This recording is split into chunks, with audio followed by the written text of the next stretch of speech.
बार फिर जो कोई नहीं कर पाया बीजेपी ने कर दिखाया। साधारण कार्यकर्ता को सीधे राष्ट्रीय अध्यक्ष बनाया, हो गया फैसला। आखिर अमित शाह, नड्डा और मोदी की नजर में कैसे छाए नितिन नवीन। 2 घंटे तक चली थी बैठक और एक खासियत से अमित शाह ने बढ़ाया नाम। एक तीर से दो निशाने साध लिए बीजेपी ने। बिहार में जीत, यूपी में भी भारी जीत की तैयारी। नितिन नवीन को राष्ट्रीय कार्यकारी अध्यक्ष बनाकर बीजेपी ने खेला बड़ा दांव। राजनीतिक गलियारों से कैसी खबर आई जिसने बीजेपी मुख्यालय में अचानक ही गर्माहट बढ़ा दी।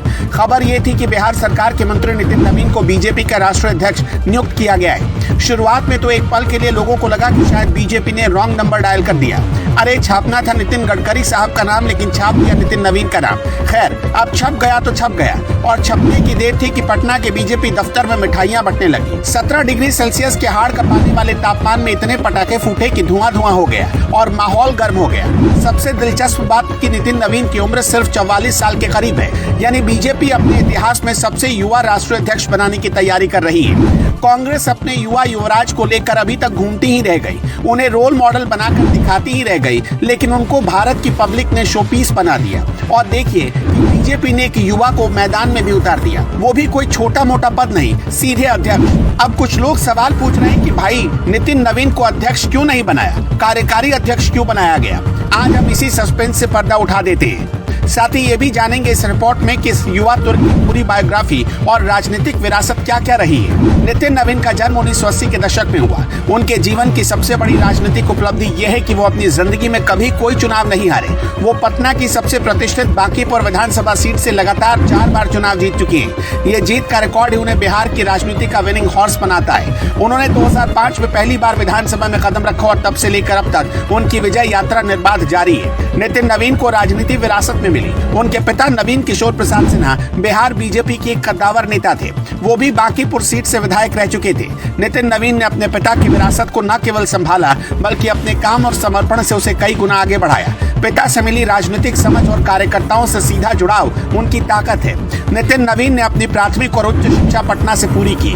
उनके परिवार ने हमेशा उन्हें एक समर्पित कार्यकर्ता के रूप में पार्टी को समय देने के लिए प्रोत्साहित किया। ये उनकी व्यक्तिगत ईमानदारी और पार्टी के प्रति अटूट निष्ठा है जिसने उन्हें आज राष्ट्रीय पटल पर स्थापित किया है। बीजेपी ने नितिन नवीन को राष्ट्रीय कार्यकारी अध्यक्ष क्यों चुना, इसके पीछे कई गहरे राजनीतिक कारण हैं। 44 साल की उम्र में राष्ट्रीय स्तर पर जिम्मेदारी मिलना यह दर्शाता है कि बीजेपी अब संगठन में युवा शक्ति को आगे बढ़ाना चाहती है। नितिन नवीन युवा है, ऊर्जा से भरे हैं और संगठन के निचले स्तर तक उनकी पकड़ मजबूत है। नितिन नवीन सवर्ण जाति से आते हैं, जबकि बिहार बीजेपी में पहले से ही ओबीसी और दलित चेहरों को बड़ी जिम्मेदारी दी गई है। जैसे सम्राट चौधरी ओबीसी वर्ग से और डिप्टी सीएम है। नितिन नवीन को राष्ट्रीय स्तर पर लाकर बीजेपी ने बिहार में सवर्ण और पिछड़े दोनों समुदायों को साधने की कोशिश की है, और ठीक ऐसा ही मैसेज उसने उत्तर प्रदेश चुनाव से पहले उत्तर प्रदेश के लोगों को भी दिया है। नितिन नवीन विधायक होने के साथ साथ बिहार सरकार में मंत्री भी।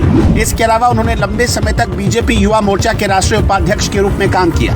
यह अनुभव उन्हें संगठन के काम की गहरी समझ देता है। इसके अलावा नितिन नवीन लगातार 4 बार से चुनाव जीत रहे हैं। ये साबित करता है कि वो जनता के बीच लोकप्रिय हैं और संगठन को जीत की राह पर ले जाने का मादा रखते हैं। बीजेपी चाहती है कि 2030 के बिहार विधानसभा चुनाव से पहले एक ऐसा चेहरा संगठन में मजबूत हो जो जीत की गारंटी दे सके। ये सबसे बड़ा सवाल है। जब इतनी बड़ी जिम्मेदारी दी जा रही तो उन्हें सीधा अध्यक्ष क्यों नहीं बनाया गया। असल में कार्यकारी अध्यक्ष की नियुक्ति एक ट्रांजिशन फेज का हिस्सा होती है। जब मौजूदा राष्ट्रीय अध्यक्ष का कार्यकाल समाप्त होने वाला हो या संगठन में कोई बड़ा बदलाव होना हो, तब कार्यकारी अध्यक्ष को जिम्मेदारी दी जाती है। नितिन नवीन को कार्यकारी अध्यक्ष बनाकर बीजेपी ने उन्हें संगठन की बागडोर संभालने का एक तरह का टेस्ट दिया है। ये देखा जाएगा कि वो राष्ट्रीय स्तर पर संगठन के जटिल कामों को कैसे संभालते हैं। ये एक ट्रायल रन जैसा है। अगर वो इस जिम्मेदारी को सफलतापूर्वक निभाते हैं तो भविष्य में उन्हें पूर्णकालिक राष्ट्रीय अध्यक्ष बनाया जा सकता है। बीजेपी का ये पैटर्न बहुत पुराना है। जेपी नड्डा भी पहले कार्यकारी अध्यक्ष बने थे और बाद में उन्हें पूर्णकालिक अध्यक्ष की जिम्मेदारी दी गई थी। ये कदम संगठन में नेतृत्व के हस्तांतरण को सहज बनाता है और पार्टी में कोई उथल पुथल ना हो, इसलिए उठाया जाता है। एक युवा नेता जो अपनी राजनीतिक विरासत और निरंतर जीत के रिकॉर्ड के साथ अब राष्ट्रीय पटल पर आ चुका है। कार्यकारी अध्यक्ष का पद उनके लिए एक बड़ी चुनौती है और एक बड़ा अवसर भी। अब देखना यह है कि नितिन नवीन